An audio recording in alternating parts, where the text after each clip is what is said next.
Intuition IAS में फिर आपका स्वागत है। और आज हम एक ऐसे मुद्दे को लेकर आए हैं जो काफ़ी चर्चा का विषय रहा है, पिछले कई वर्षों से चर्चा का विषय रहा है। और यह जो लोग यूपीएससी मेंस देने वाले हैं जो या बीपीएससी मेंस देने वाले हैं उनके लिए बहुत ही ये ज्वलंत मुद्दा है और पूछे जाने की पूरी संभावना है। चाहे पीटी हो, मेंस हो या इंटरव्यू हो, उसमें पूछे जाने की पूरी संभावना है। जो लोग परीक्षा नहीं दे रहे हैं, जो लोग छात्र नहीं है, विद्यार्थी नहीं है, उनके लिए भी उपयोगी है। बहुत सारी जानकारियां हैं, विश्लेषण है। जाति आधारित जनगणना है क्या, देश की आज़ादी से पहले क्या स्थिति थी, देश की आज़ादी के बाद स्थिति क्या रही, और इसके क्या पॉजिटिव्स हैं, सकारात्मक पहलू हैं, इसके बारे में क्या आशंकाएं हैं, क्या भय है, और इसके नकारात्मक पहलू क्या है, सकारात्मक पहलू क्या है, पक्ष में क्या तर्क दिए जाते हैं, विपक्ष में क्या तर्क दिए जाते हैं, सभी पहलुओं पर हम बात करेंगे। मेरा प्रयास यह है कि आपके पास मेरा वीडियो देखने के बाद केवल फैक्ट और डेटा ही नहीं हो, आपके पास लिखने के लिए भाषाई क्षमता भी हो। आप मेरे वीडियो से स्क्रीनशॉट लेकर या फैक्ट या एनालिसिस को एकत्रित कर अपने कॉपी में लिखकर सीधे मुख्य परीक्षा में उत्तर पुस्तिका में उतार सकते हैं। तो हम चलते हैं जाति आधारित जनगणना, जो ज्वलंत मुद्दा है। पहले समझते हैं जनगणना है क्या। जनगणना का तात्पर्य है सामान्य सा जनगणना, यानी लोगों की गिनती। और जब लोगों की गिनती के क्रम में जाति को आधार बनाया जाए तो इसे जातिगत जनगणना या जाति आधारित जनगणना कहते हैं।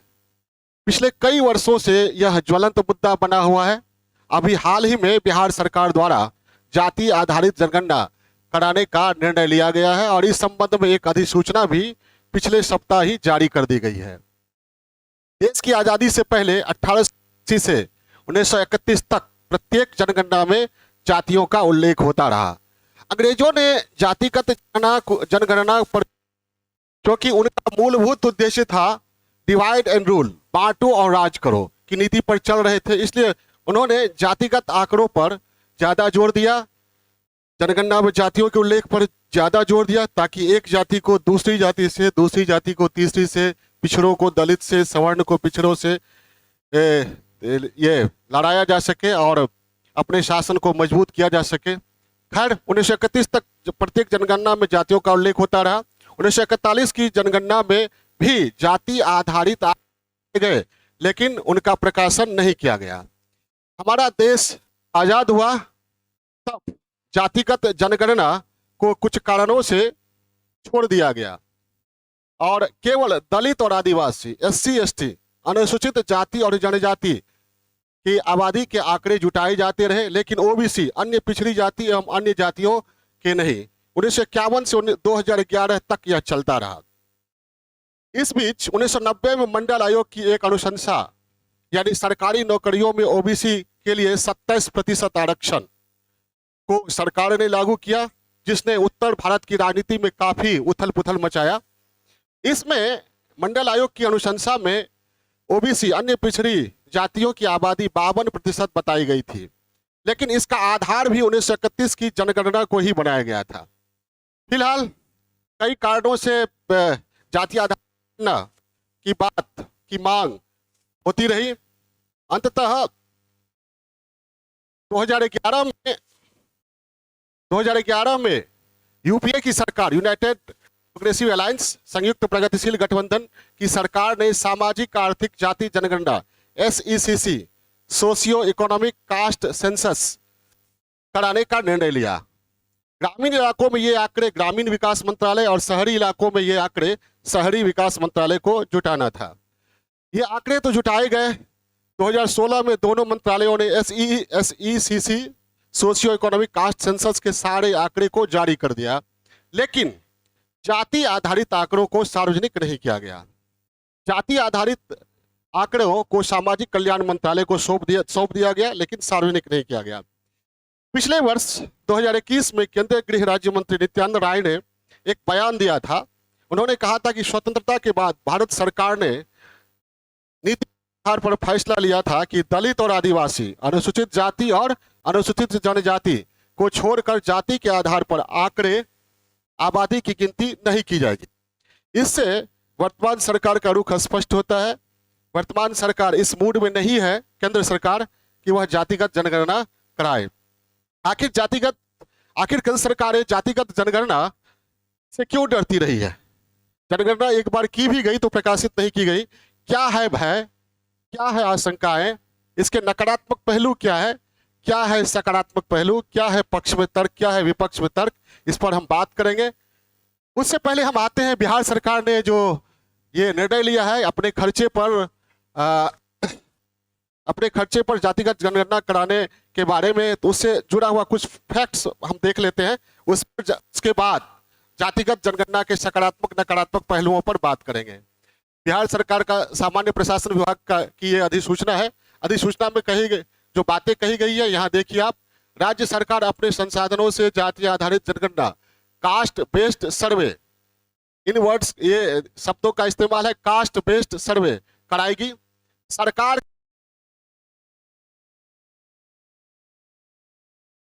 के जिला स्तर पर जिला पदाधिकारी, डीएम इसके नोडल पदाधिकारी होंगे।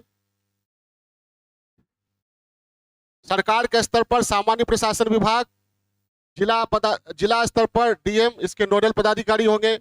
सामान्य प्रशासन विभाग, जिला पदाधिकारी ग्राम स्तर, पंचायत स्तर एवं उच्चतर स्तरों पर विभिन्न विभागों के अधीनस्थ कार्य करने वाले कर्मियों की सेवाएं इस कार्य हेतु ले सकेंगे। जाति आधारित गणना के दौरान आर्थिक स्थिति, याद रखिएगा, आर्थिक स्थिति के सर्वेक्षण का भी प्रयास किया जाएगा, यह कहा गया है।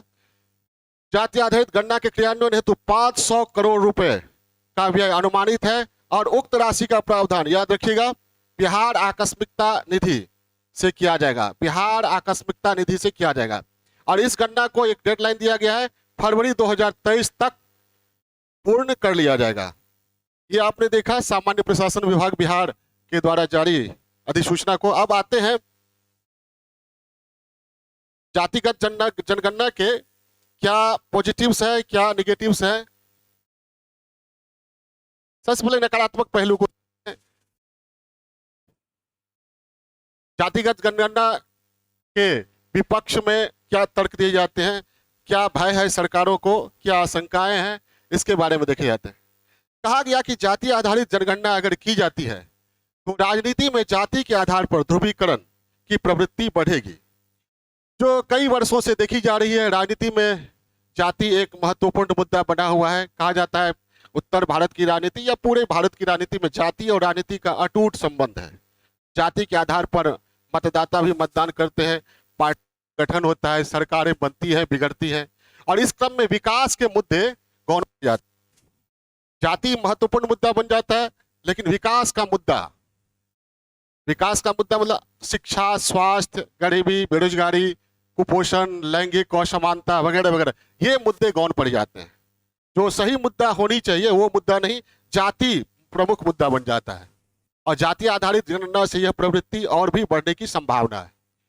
दूसरी बात यह कही जाती है विपक्ष में कि अगर जातिगत जनगणना हुई, ओबीसी का अनुपात बढ़ा, तो आरक्षण की मांग बढ़ेगी, आरक्षण को और बढ़ाने की मांग बढ़ेगी जाएगी ओबीसी के द्वारा, ओबीसी की राजनीति करने वालों के द्वारा। लेकिन अगर ओबीसी के अनुपात में कमी आई तो ओबीसी की राजनीति करने वाले यह कहने लगेंगे कि आंकड़े सही नहीं है, आंकड़ों में फेरबदल या ये छेड़छाड़ आंकड़ों के साथ की गई है, इस तरह की बातें उठेगी। तीसरी बात ये कि जिन जातियों की संख्या अधिक होगी वे तब अपने आप को दबाव समूह में बदलना चाहेंगी। दबाव समूह को हम समझा देते हैं। दबाव समूह क्या है? दबाव समूह ऐसे लोगों का समूह है जिसका समान उद्देश्य होता है, जो सरकार और सत्ता में शामिल नहीं होता है, लेकिन सरकार और सत्ता के निर्णय को पूरी तरह बहुत प्रभावशाली तरीके से प्रभावित करने की क्षमता रखता है। ठीक है, ये दबाव समूह में बदलेगी जिन जातियों की संख्या अधिक होगी। सामाजिक, आर्थिक, राजनीतिक लाभ पाने की पुरजोर कोशिश करेगी, और यह कहा जाता है कि जिसकी जितनी संख्या भारी उसकी उतनी हिस्सेदारी। तो अगर इस आधार पर जिसकी जितनी संख्या है उनको हिस्सेदारी दी जाने लगे तो फिर उन लोगों का क्या होगा, उन जातियों का क्या होगा जिनकी आबादी, जिनकी संख्या काफी कम है? उनके बारे में कौन सोचेगा? उनके हितों के बारे में कौन बात करेगा? ओबीसी और दलितों में कई छोटी जातियां हैं जिनकी संख्या काफी कम है, जो वाकई हाशिए पर है। आरक्षण में आरक्षण की मांग उठेगी। कुल मिलाकर इंक्लूसिव ग्रोथ, समावेशी विकास की जो प्रक्रिया है वो काफी पीछे छूट जाएगी। और चौथी बात, जिन जातियों की संख्या कम है, जिन जातियों की संख्या कम है, गौर कीजिएगा, जिन जातियों की संख्या कम है वे स्वयं को दबाव समूह में बदलने हेतु जनसंख्या बढ़ाने की तीव्र आकांक्षा उनमें उत्पन्न होगी। फलतः जनसंख्या नियंत्रण कार्यक्रमों पर प्रतिकूल असर पड़ेगा। ये चौथा पॉइंट है। क्या हो गया? जिन जातियों की संख्या कम होगी वे चाहेंगी कि हमारी संख्या बढ़े ताकि हम भी दबाव समूह के रूप में सरकार पर और सत्ता पर दबाव बनाने में निर्णायक सिद्ध हो। इस तो क्या होगा? जनसंख्या नियंत्रण कार्यक्रम को धक्का लगेगा। ठीक है, जनसंख्या नियंत्रण कार्यक्रम अधर में पड़ जाएगा।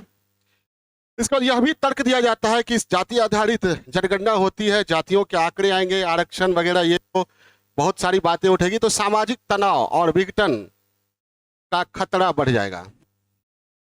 जातिगत आंकड़ों का क्षुद्र स्वार्थ आधारित राजनीति करने वाले राजनीतिज्ञों द्वारा दुरुपयोग किया जा सकता है, जिसकी भरपूर संभावना है।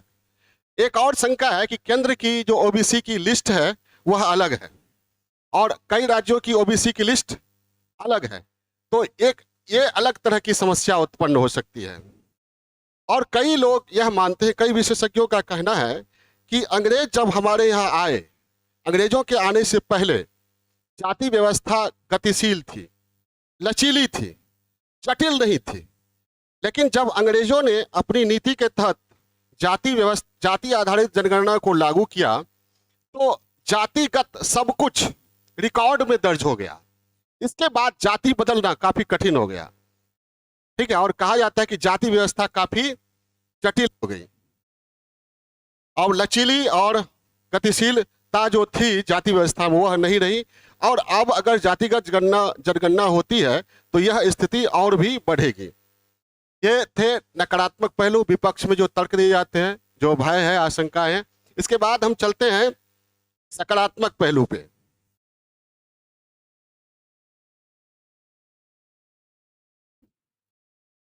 सकारात्मक पहलू पक्ष में जो तर्क दिए जाते हैं,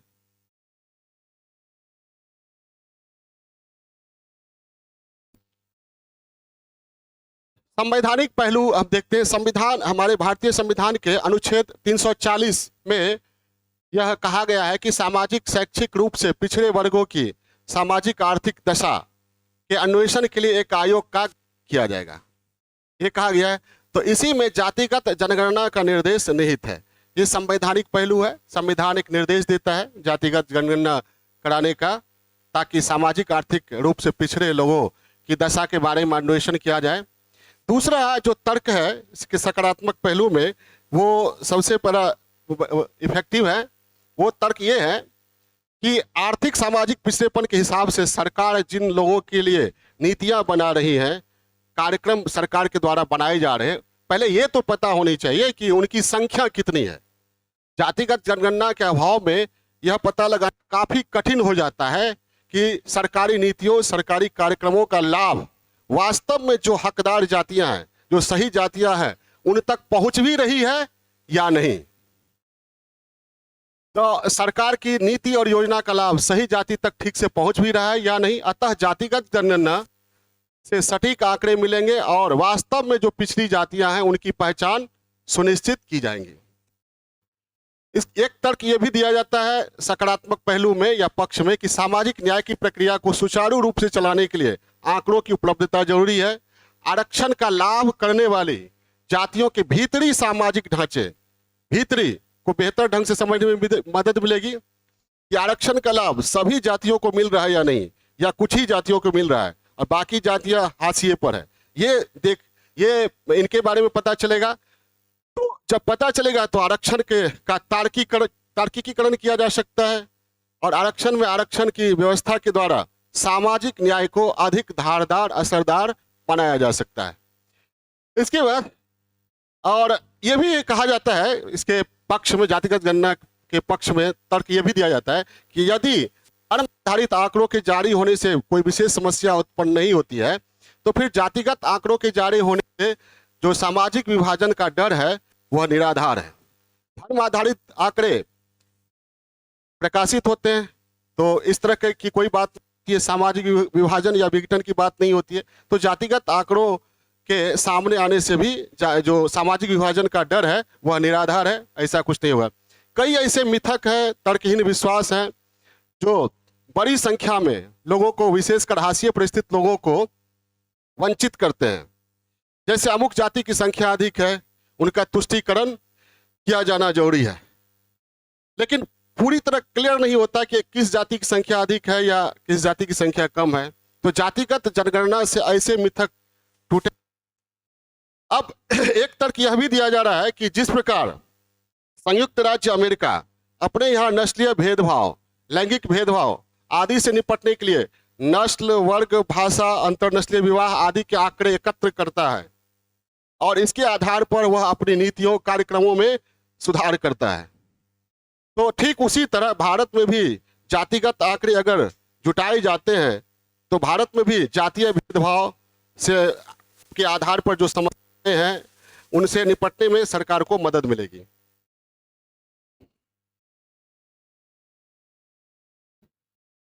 एक फैक्ट ये भी है कि सच्चर समिति की रिपोर्ट में नेशनल डेटा बैंक की स्थापना की अनुशंसा की गई थी। सच्चर समिति की रिपोर्ट में नेशनल डेटा बैंक की स्थापना की अनुशंसा की गई थी और ओबीसी के उपवर्गीकरण की जांच के लिए 2017 में न्यायमूर्ति रोहिणी समिति का गठन किया गया था, लेकिन डेटा के अभाव में डेटा बैंक स्थापना या उपयुक्त उपवर्गीकरण का होना संभव नहीं है। इस लिहाज से भी कहा जाता है कि जातिगत जनगणना होना जरूरी है, जाति आधारित जनगणना होनी चाहिए। अब हमने देखा पॉजिटिव्स, नेगेटिव्स, इंट्रोडक्शन, थ्योरी, पृष्ठभूमि। अब लास्ट में आते हैं क्या होना चाहिए।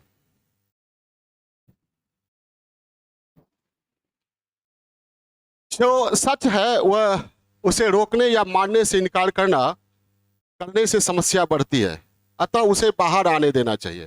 जातिगत जनगणना को रोकना वास्तविकता से दूर भागने की तरह है, ठीक है। इससे होने वाले लाभों को देखते हुए जरूरी माना जा सकता है जातिगत जनगणना। हाँ, राजनीतिक दलों को जातिगत आंकड़ों का दुरुपयोग करने से बचना चाहिए, लेकिन अच्छा तो यह होता कि हमारा समाज जाति विहीन समाज होता। हमारा परम उद्देश्य भी यही होना चाहिए कि हमारा समाज कास्टलेस हो, क्लासलेस हो, ठीक है। और एक ये अकाट्य सत्य है कि हमारे देश में महाशक्ति बनने की, महानतम राष्ट्र बनने की अपार क्षमता है, संभावना है, लेकिन जाति व्यवस्था ने इस संभावना को कुंठित कर रखा है, अवरुद्ध कर रखा है। इस व्यवस्था के कारण हमारा देश टुकड़ों में बटा रहा, हजारों साल गुलाम रहा। जब तक यह व्यवस्था नहीं खत्म होगी तब तक हमारे देश के महानतम राष्ट्र बनने की जो संभावना है वो अवरुद्ध ही रहेगी। इसे मिटाना ही होगा। जब यह मिटेगा तब हमारी नियति हमारी मुट्ठी में होगी। ओके, शुरू करें। तो ये मेरा लेक्चर था जातिगत जनगणना पर। पृष्ठभूमि देखा आपने, सकारात्मक पहलू, नकारात्मक पहलू, क्या होना चाहिए। हम उम्मीद करते हैं कि आप लाभान्वित होंगे। जो परीक्षा दे रहे हैं उनके लिए ये परम उपयोगी सिद्ध होगा। और फिर हम एक नए वीडियो लेकर हाजिर होंगे अगले सप्ताह। आपको अच्छा लगा होगा, लाइक कीजिएगा, कमेंट कीजिएगा, सब्सक्राइब कीजिएगा, इससे हमारा उत्साह बढ़ेगा। ओके।